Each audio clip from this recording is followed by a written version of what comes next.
प्रिय श्रोता बंधु नमस्कार। हमने आपको पिछले भाग में बताया था कि नंदी पुत्र रूप में जो शिलाद मुनि का पुत्र था, वह पिता को सांत्वना दे करके जंगल में तपस्या करने के लिए चला गया। प्रिय श्रोता बंधुओं, वन में जाकर उस बालक ने एकांत स्थान में अपना आसन लगाया और उत्तम बुद्धि का आश्रय ले तप में प्रवृत्त हुआ, जो जो बड़े बड़े मुनियों के लिए भी दुष्कर था।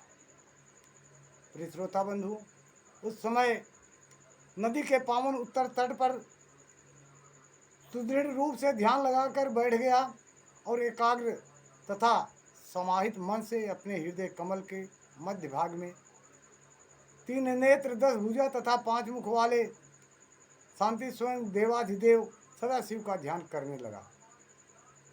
प्रिय श्रोता बंधुओं, मंत्र में बहुत बड़ी शक्ति होती है। मंत्र का जाप करने से हृदय में चेतना आती है, बुद्धि की सारी विकारता हट जाती है, ज्ञान प्रकट हो जाता है। मंत्र का जाप जब वह बालक करने लगा, उस समय उसको तल्लीन देख करके भोले बाबा, चंदारधर भूषण परमेश्वर महादेव, आशुतोष अवधरदानी बाबा भोलेनाथ प्रसन्न हो गए। प्रिय श्रोता बंधु,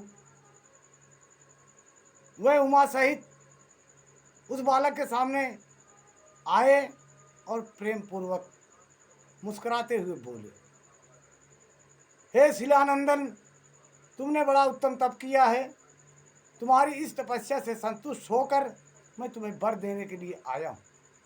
प्रिय श्रोता बंधु, महादेव उस बालक के सर पर हाथ फेरते हुए बोले, ए पुत्र, तुम्हारे मन में जो अभिष्ट हो वह मांग लो। महादेव जी की यूँ कहने पर सिर के बल उसके चरणों में, यानी प्रभु के चरणों में वह बालक लौट गया और फिर बुढ़ापा तथा शोक का विनाश करने वाले परमेशान की स्तुति करने लगा, यानी उन भोले बाबा की स्तुति करने लगा। तब परम कष्टहारी वृषभध्वज परमेश्वर शंभु ने उसे भक्ति संपन्न नंदी को, जिसके नेत्रों से आंसू छलक आए थे और जो सिर के बल चरणों में पड़ा था, अपने दोनों हाथों से पकड़कर भोलेनाथ ने उठा लिया और शरीर पर हाथ फेरने लगे। फिर वह जगदीश्वर गणाध्यक्षों तथा हिमांचल कुमारी माता पार्वती देवी की ओर दृष्टिपात करके कृपा दृष्टि से देखते हुए यूँ कहने लगा, वह बालक कहने लगा, वस्त नंदी,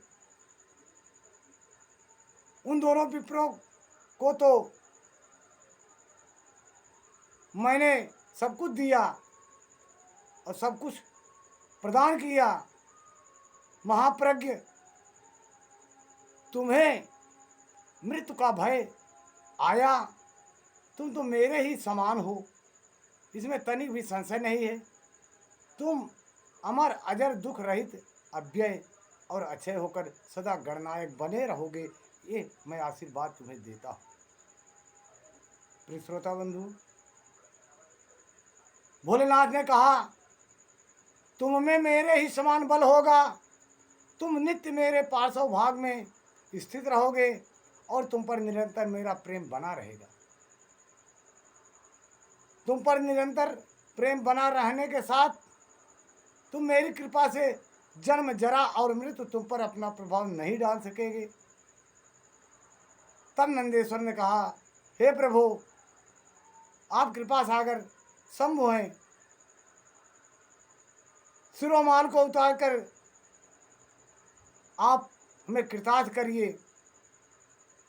तब भोलेनाथ ने शिरोमाल की उतार करके तुरंत ही उस बालक के गले में डाल दिया। उस शंभु माला के गले में पड़ते ही नंदी 3 नेत्र और 10 भुजाओं से संपन्न हो गया तथा द्वितीय शंकर सा प्रतीत होने लगा। तदनंतर परमेश्वर शिव ने उसका हाथ पकड़कर पूछा, बताओ अब तुम्हें कौन सा उत्तम वर दूं। प्रिय श्रोता बंधु, फिर उन वृषध्वज ने अपनी जटा से स्थित हार के समान निर्मल जल को हाथ में लेकर के